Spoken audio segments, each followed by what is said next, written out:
Hello, my dear viewers, students, and friends. How are you all? Today, I have brought a error detection section for you, part 1. In these sections, there are 10 questions, and these questions will be solved by you. And for your kind information, I would like to mention that I have brought 10 sentences, and these all sentences are incorrect. You will have to make them correct for your kind information. So there is no need to think about this sentence is right. There is not a single sentence which is completely right. There is a slightly mistake in every sentence. So I would like to tell you, try to look at the sentence and figure out where is the error in the given sentences. So today we have first sentence. Anish is Gandhi ji of our class. My dear students, friends and viewers, try to figure out the error in this sentence. Anish is Gandhi ji of our class. I will give you 5 seconds to figure out the mistakes. Anish is Gandhi ji of our class. So my dear students, here Gandhi ji, you know, proper noun.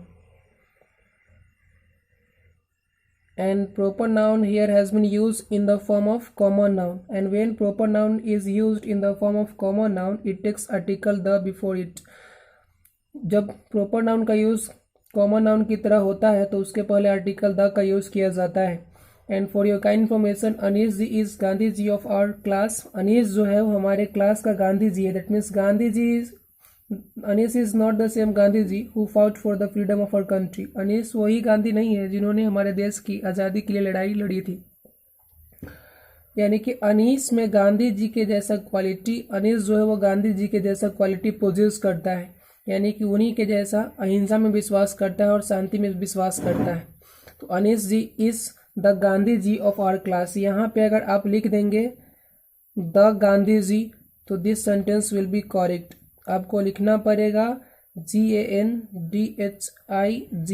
Anish is the Gandhi ji of our class. For example, जैसे बोलेंगे Deepak is the Tendulkar of my team. Here Deepak is not the Tendulkar who has played many years for Indian cricket team. Deepak possesses the quality of Tendulkar. His batting style, his peace of mind, I am talking about his behaves, all things are similar to Sachin Tendulkar. So I want to tell you that when proper nouns are used in the form of common noun, they take article before them. वो अपने पहले article लेते हैं. Now we have the second sentence. The jury has given their decision. So my dear viewers, the jury has given their decision. And for your kind information, jury का मतलब होता है एक जूरी में 5 या 6 जज, मोर देन 2 and 3 जज तो होते ही हैं. 2 से 3 जज से ज़्यादा होते हैं उसी को जूरी बोला जाता है, यानी कि द ग्रुप ऑफ जजेस. The jury has given their decisions. Now you have 5 and 10 seconds to figure out the mistake in this sentence. आपको मैं 10 सेकेंड देता हूँ, इसका एरर मिस्टेक फिगर आउट कीजिए क्या होता है. जूरी जो है, now look at the answer. Jury जो है वो कलेक्टिव नाउन है, और जब कलेक्टिव नाउन हो गया जूरी कमेटी, जब ये एकमत होते हैं, यूनानिमस होते हैं, एकमत होते हैं, सर्वसम्मति से जब किसी भी डिसीजन को पारित करते हैं तो ये अपने साथ सिंगुलर वर्ब लेते हैं और इसका सिंगुलर प्रोनाउन भी होता है. तो यहाँ पे देयर के जगह पे आपको इट्स यूज़ करना पड़ेगा, क्योंकि जूरी जो है वो होल, जूरी में 1-2-3 जज होते हैं, लेकिन यहाँ जूरी का मतलब है सबको होल ले रहे हैं, एक साथ ले रहे हैं. यानी कि जब जूरी एक मत हो ना, किसी भी विषय पे एक मत हो, तो वह सिंगुलर वर्ब और सिंगुलर प्रोनाउन लेता है. देयर जो है वो प्लूरल प्रोनाउन है. प्लूरल का पार्ट जो भी है पोसेसिव एडजेक्टिव होता है देयर, लेकिन ये प्लूरल फॉर्म है, इट्स लगाना पड़ेगा आपको. The jury has given its decision. The jury has given its decision. यहाँ भी हैज़ होगा, अगर हैव कर देंगे तो गलत हो जाएगा. Now look at the next sentence. We have question number 3. The jury was divided in its opinions. The jury was divided in its opinion. Suppose कोई ए नाम का आदमी है जिन्होंने क्राइम कर दिया है, और जूरी में 3 जज बैठे हुए हैं. एक का मानना है कि ए ने क्राइम नहीं किया है, बी का मानना है कि ए ने क्राइम किया है, और सी का मानना है कि ए को ऐसे ही फंसाया गया है. यानी कि जो जूरी में 3 जज है उन तीनों का ओपिनियन वैरी करता है, अलग अलग है. जब जूरी में सारे जज का ओपिनियन वैरी करे, अलग अलग हो, उनका ओपिनियन अलग अलग हो, तो जूरी के बाद जो वर्ब होगा वो प्लूरल होगा और प्रोनाउन और एडजेक्टिव भी जो उसके साथ आएगा पोसेसिव एडजेक्टिव वो भी प्लूरल होगा। तो आपको यहाँ लिखना पड़ेगा the jury were divided in their opinions, तब जाकर ये सेंटेंस आपका सही होगा। यहाँ वाज की जगह पे आपको वेयर डालना पड़ेगा, WRE वर्ड डालना पड़ेगा, एंड इट्स के जगह इट्स को रिप्लेस करना पड़ेगा देयर से, THEIR देयर से रिप्लेस करना पड़ेगा, then this sentence will be correct. Now look at the third से fourth sentence and figure out the answer of this sentence. You have to figure out the mistakes in this sentence. इस sentence में जो गलती है उसको ढूंढिए and try to justify your answer.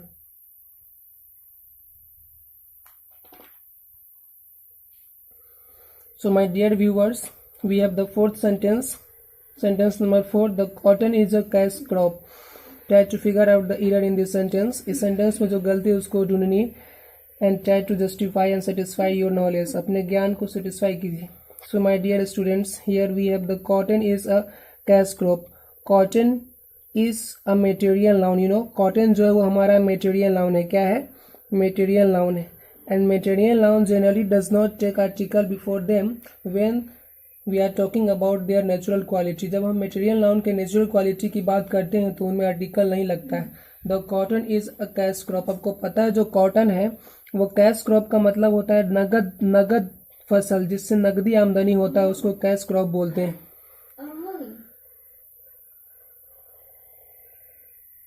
So यहाँ here cotton is a cash crop is the right sentence. If you remove the article the को अगर आप हटा देते हैं तो the cotton is a cash crop होगा, तो ये सेंटेंस आपका सही हो जाएगा। यानी कि इस सेंटेंस में से सिर्फ आपको आर्टिकल को निकाल देना है, that this sentence will be right. Now we must discuss about the question number sentence number 5. Saurabh had a herd of cows. He kept a herdsman to look after her. Saurabh had a herd of cows. He kept a herdsman to look after her. My dear students, try to figure out the error in this sentence and justify your knowledge. और अपने ज्ञान को संतुष्ट करेंगे। I have written the name Saurabh is one of my friends. Saurabh में एक मेरे दोस्त का नाम है और उसके पास बहुत गाय थी। अंडरस्टैंड? अभी भी है, लेकिन उसके पास हर्ड्समैन नहीं है। पहले हर्ड्समैन था, अभी वो लॉकडाउन में खुद ब खुद इसको खिलाता है सारे गायों को। तो Saurabh had a herd of cows. He kept a herdsman to look after it. Herdsman पहले रखता था, अब नहीं रखता है। And Saurabh is known to me, Saurabh मेरे जान पहचान का है। So my dear friends, try to figure out the mistakes in this sentence. For your kind information, यहाँ जो हर है वो हर को आपको रिप्लेस करना पड़ेगा इट से। क्यों रिप्लेस करना पड़ेगा? कि we are talking about herdsman क्या करता है, किसको देखता है? Saurabh had a herd of cows, Saurabh जो है गायों का झुंड है उसके पास था। And he kept herdsman to look after it, और वो एक हर्ड्समैन को रखता था उसे उनको देखने के लिए। किनको देखने के लिए? यानी कि हर्ड को देखने के लिए, जो गायों का झुंड था उनको देखने के लिए। और हर्ड जो होता है वो हमारा कलेक्टिव नाउन होता है। क्या होता है? कलेक्टिव नाउन होता है। और कलेक्टिव नाउन के साथ हम जो करते हैं वो सिंगुलर प्रोनाउन का यूज़ करते हैं। अंडरस्टैंड? और सिंगुलर वर्ब का यूज़ करते हैं। तो Saurabh had a herd of cows, he kept a herdsman to look after it. हर को अगर इट से रिप्लेस कर देंगे तो ये सेंटेंस आपका सही हो जाएगा। Now look at the sixth sentence.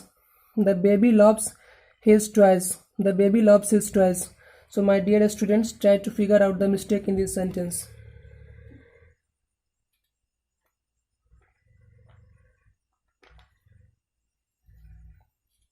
Have you got answer or not? Let me tell you something about young children and the lover. young children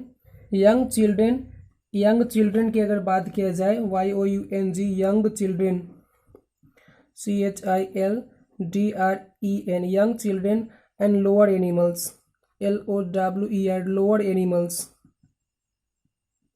इनको जो होता है ना, यंग चिल्ड्रेन और लोअर एनिमल्स को न्यूटर जेंडर की तरह treat किया जाता है। न्यूटर जेंडर की तरह ट्रीट किया जाएगा तो इनके साथ जो पोसेसिव एडजेक्टिव का प्रयोग होगा वो इट का होगा। The baby loves it's toys हो जाएगा। The baby loves it's toys हो जाएगा, क्योंकि बेबी को न्यूटर जेंडर की तरह यूज़ किया गया है। और न्यूटर जेंडर के लिए जो पोसेसिव एडजेक्टिव होगा वो आपको इट्स यूज़ करना पड़ेगा। अगर हिज को इट्स के द्वारा रिप्लेस कर देंगे तो ये सेंटेंस विल बी करेक्ट, यानी कि the baby loves it's toys. क्योंकि जो बेबी होता है वो न्यूटर, यंग चिल्ड्रेन जो होते हैं ना और लोअर एनिमल्स, उनको न्यूटर जेंडर की तरह ग्रामरियन में ट्रीट किया जाता है।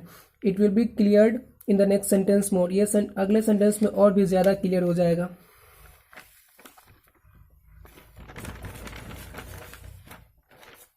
We have 4 more sentences. हमारे पास 4 और सब सेंटेंस हैं and then we will conclude this session. Now next sentence को सेंटेंस नंबर 7 जो है हमारा उसको देखिए ध्यान से। The mouse lost his tail when the cat pounced on him. The mouse lost his tail यानी कि चूहा ने अपना पूंछ खो दिया। When the cat pounced on him, pounced में होता है अटैक करना, जब बिल्ली उस पर झपट्टा मारी ना तो चूहा का पूंछ जो था वो गायब हो गया। ऐसे भी बहुत नाजुक होता है, डेलिकेट होता है, हालांकि उसको बहुत प्यारा भी होता है। So my dear students, viewers and friends, try to figure out the error in this sentence.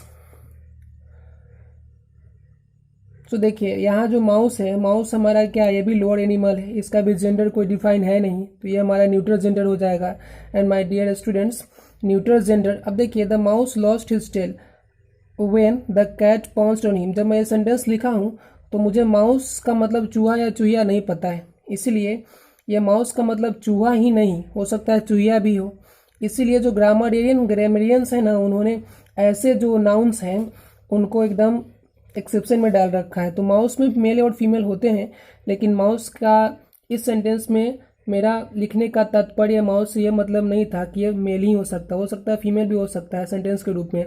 तो the mouse lost his tail when the cat pounced on him, यहाँ पे अगर आप हिम को इट से रिप्लेस कर देंगे तो ये सेंटेंस सही हो जाएगा, क्योंकि लोअर एनिमल्स को भी न्यूट्रल जेंडर की तरह ट्रीट किया जाता है और न्यूट्रल जेंडर के लिए इट प्रोनाउन का यूज़ किया जाता है, ना कि ही प्रोनाउन और उसके रूप का यूज़ किया जाता है।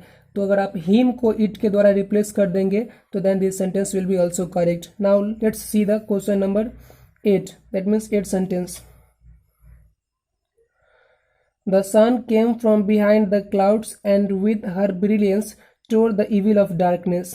The sun came from behind the darkness, यानी कि सूरज जो है वो बादलों के पीछे से निकला, एंड विथ हर ब्रिलियंस, और अपने तेज से यानी कि अपने प्रकाश से, तेजी से जो डार्कनेस का जो एबिलिटी था ना उसको पूरा खत्म कर दिया। So my dear students, try to figure out error in this sentence and justify your knowledge.